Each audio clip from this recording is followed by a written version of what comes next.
that are just kind of not talked about anymore. This is a great call, Aaron. Think of so who do you think it is?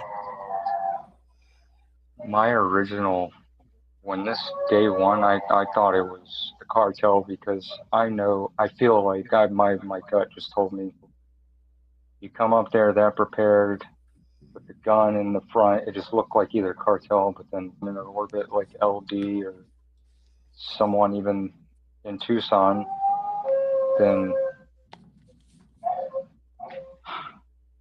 I genuinely don't. Do y'all hear what it appears to be a dog in the background? Some say it's not a dog, some say it was, some were really off put by this weird howling sound in the background. But he says later on Sleuth's channel that it was the dog. He gets a little bent about it, like people are weird for speculating strange stuff. Um, y'all, I don't know. I can't get there yet that JLR put this guy up to calling anybody. This guy's out here on a league of his own. He's already been calling in. Now, JLR is behind it, maybe, but I'm not willing to go down that road yet. That's too easy.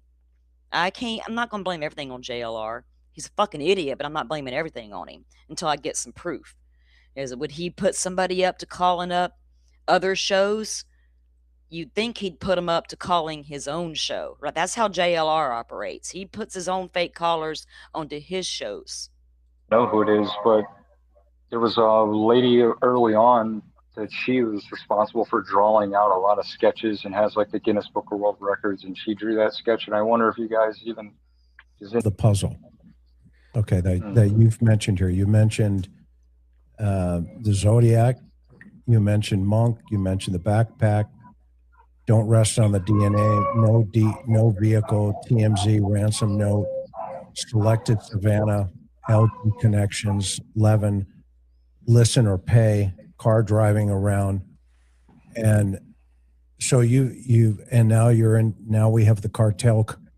That you've. So to answer your question, at this point, I mean, I feel like she has to be just concealed somewhere.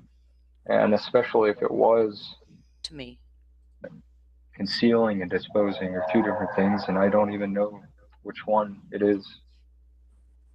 But I originally also looked at the landscape and even the egress from day one, and I probably had the egress before it was even like just it was literally one road and you just had to make a right and another right and another right. So and I what? That was interesting right there. I'm sorry. What did he just say? Hold on.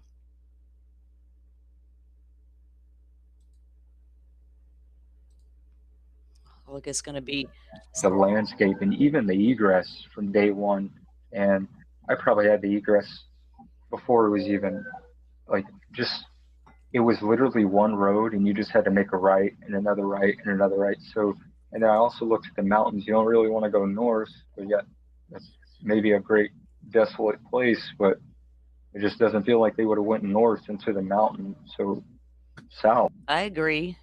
We going south now? I'm not going south. My mind's going toward Cali. Monterey Spike.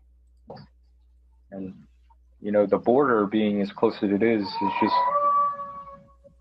it is what it is. It doesn't mean that she's there, but are you local to the area? I'm in Phoenix. I'm in. So he's in Phoenix, but he had been from Louisiana, right? And thank you for becoming a member. Let's see, where did it go? Well, first, here's one. Niece found me through J4J. Thank you, Jennifer. Thank you for becoming a member. He has been in Phoenix for 11 years. He comes from Louisiana. He says this could be a story. This could be all made up in this guy's head. Let's not pretend we don't have delicate people on the internet.